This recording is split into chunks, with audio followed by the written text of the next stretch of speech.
Welcome to episode 11, part 2 of the 755 Followed Me Home project. In part 1, the second compression test showed 2 cylinders having over 400 pounds and one with nothing. Won't it be nice to find that the problem is with a valve or a head gasket? Well, before we send this unit into rehab, let's take a look inside and see what's wrong and see what can be fixed.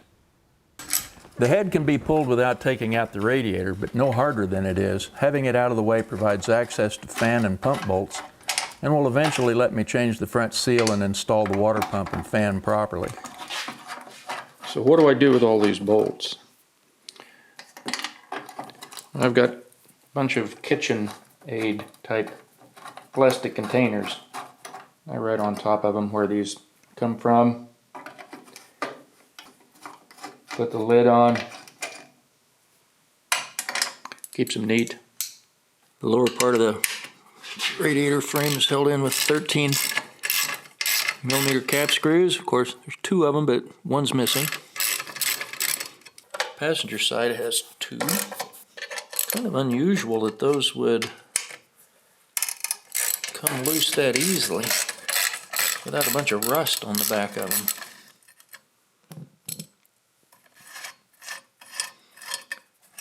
This rusty area here is, of course, from loader brackets.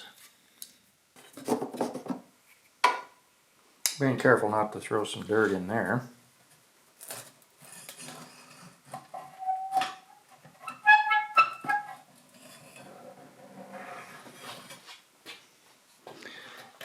A lot of rust built up there. Ooh, yeah.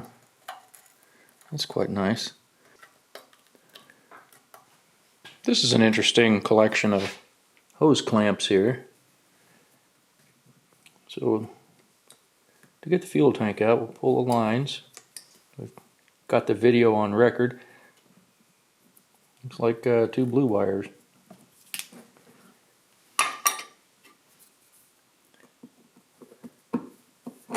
This is the fuel main line to the pump. This is return. It's got a handy little adapter there. I don't know about that.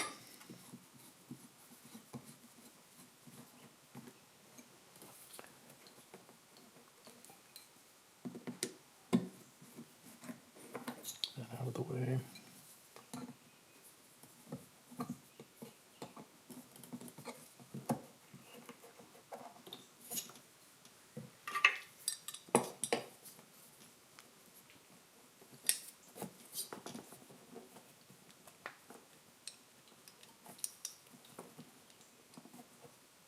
Yeah, it's coming off. You just can't see it.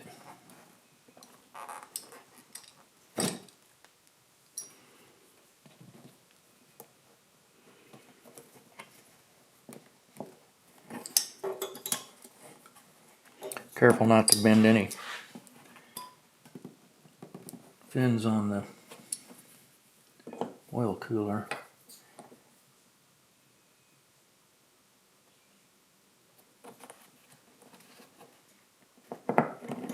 There. Don't need to take these all the way out. There's slotted holes in that plate.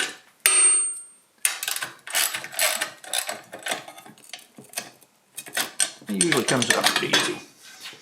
With the radiator held back against the fan, it gives us enough clearance to bring the fuel tank up in front of the oil cooler. Take the fuel tank out and put it over here in fuel tank land with the rest of it. I tried every way to get the radiator out without having to get rid of the oil cooler, but I couldn't find one. So what I can use is a 15/16 on the line nut, but I have to take a 7/8 and squirt it onto the oil cooler fitting. Then push really hard.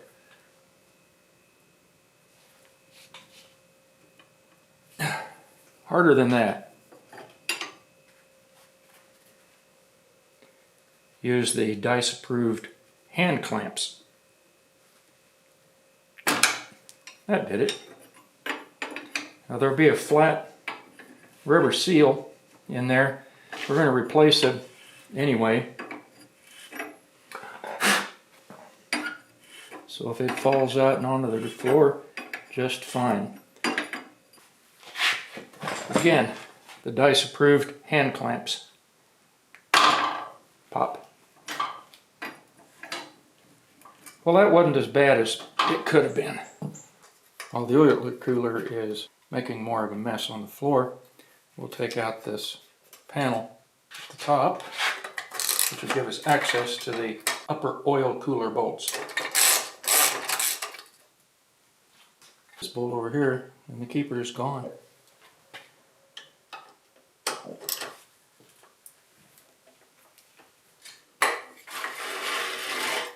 now I'll see if I can finesse this cooler out of here.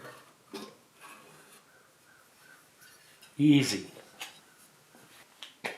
Our previous guy left the lower radiator hose loose from the water pump, so we can work it off of there.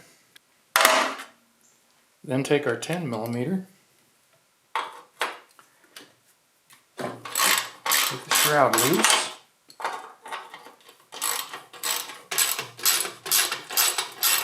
and it looks like we left the upper hose over here loose.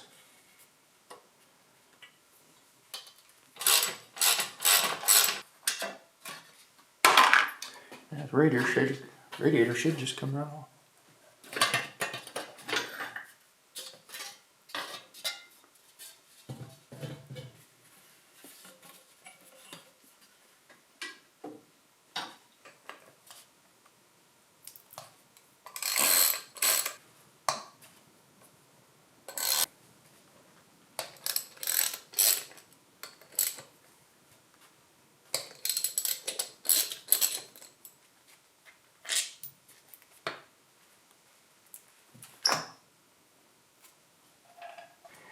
I don't know what it is about loose and missing bolts, but they seem to plague a lot of these tractors, at least 3 out of the last 3 that I've been working on.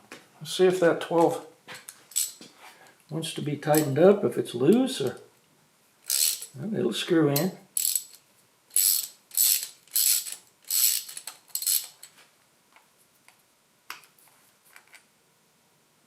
Nice and rusty.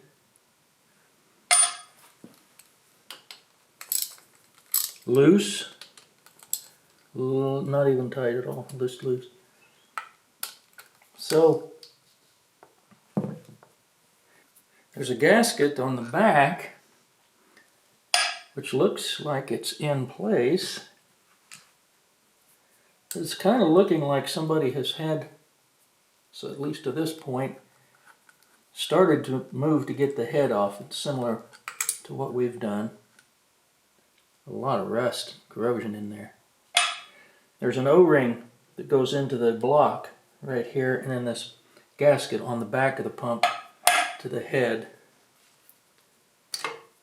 It should maybe come off. It's a curious set of circumstances for sure.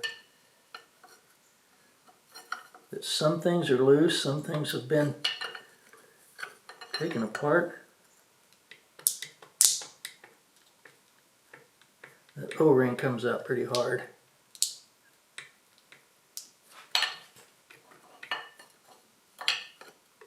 It should. There.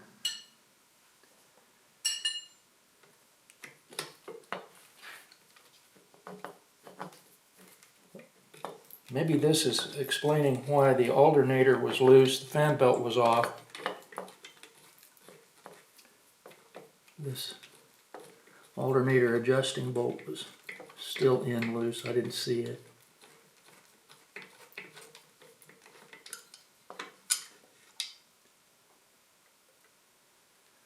Well, we need to get this wiring harness out of the way, and it's going right between 2 fuel lines. So that's number 2, which is the one in the middle. So we're going to take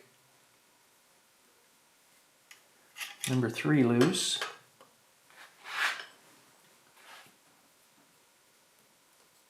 Those have been loose, so I'm not bothering to hold the delivery valve.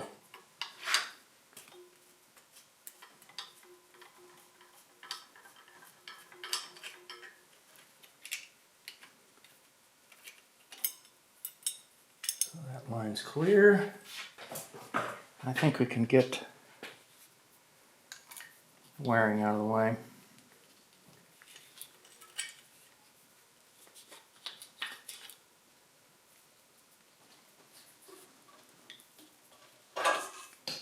And wire from the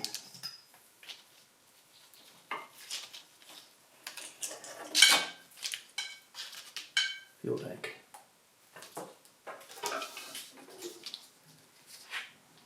That extra wire will come back off of the starter when we get back to the other side.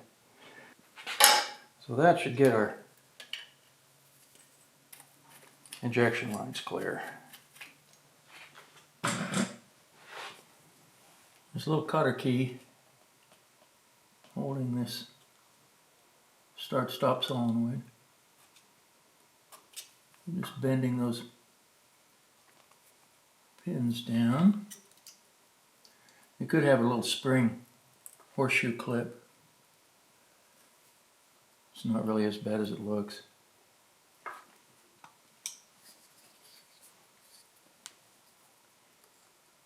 always kind of dread these little things like this because they can really cause you grief. There it is. Knock that loose. We'll leave the wire connected over to the other side to the starter. There's no reason to take it off just yet. We don't need the starter off to check what's going on under the head. Wow. Some tight. Amazing how some of these bolts are tight, some are loose, some are missing.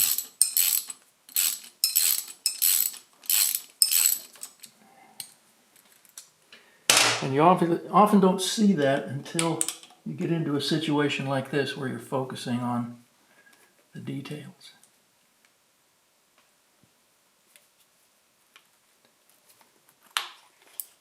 That'll come out of there.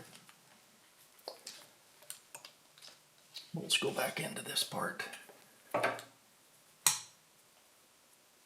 Anytime I can, I like to put the bolt back in the hole it came out of.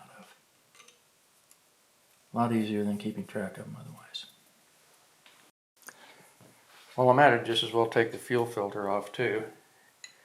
It's held in by a bolt that has a 1/2 inch head, and it has a nut on the other end of it. Not exactly factory, but it'll work. By the way, a bit of good news. Number 2 is pumping fuel. It was dry before. Dave says that there's a plunger in there and often it'll get stuck up, but evidently this one has let itself move back down, so that's good.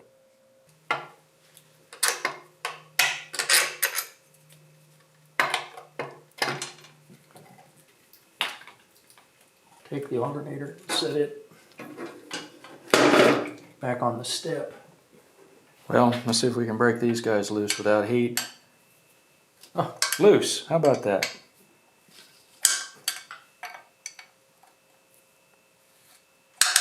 So it really brings up the question of how much do these previous explorations show?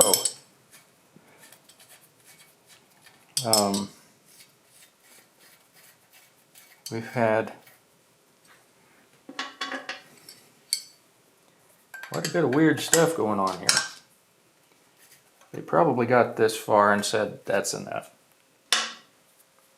I've set the snap-on torque wrench at 45 pounds. We're just going to go around here and see if any of them will come close.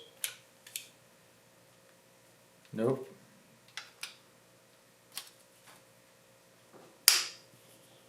Almost sort of. Loose. Loose. I think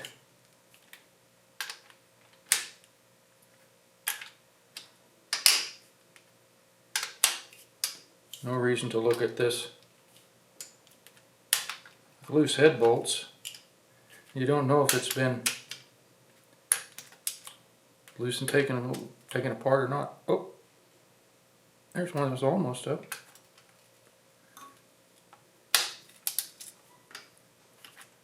Well, none of those head bolts, except maybe one, was at torque. While I'm taking these off, I want to comment. This head does not look like it has been off the block. Likewise, that water pump was in place. The fan was still there. The bolts around it were loose. One was partway out.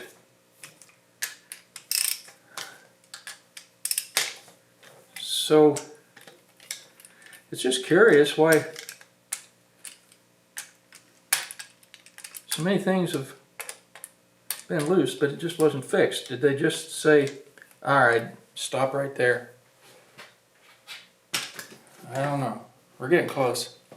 Let's see what we can find. If it's stuck down or not. Not really. All right. Let's turn it up, see what happens. Ah, interesting. Apparently this is what happens when you sleeve a motor and the sleeve moves. Well, that's interesting.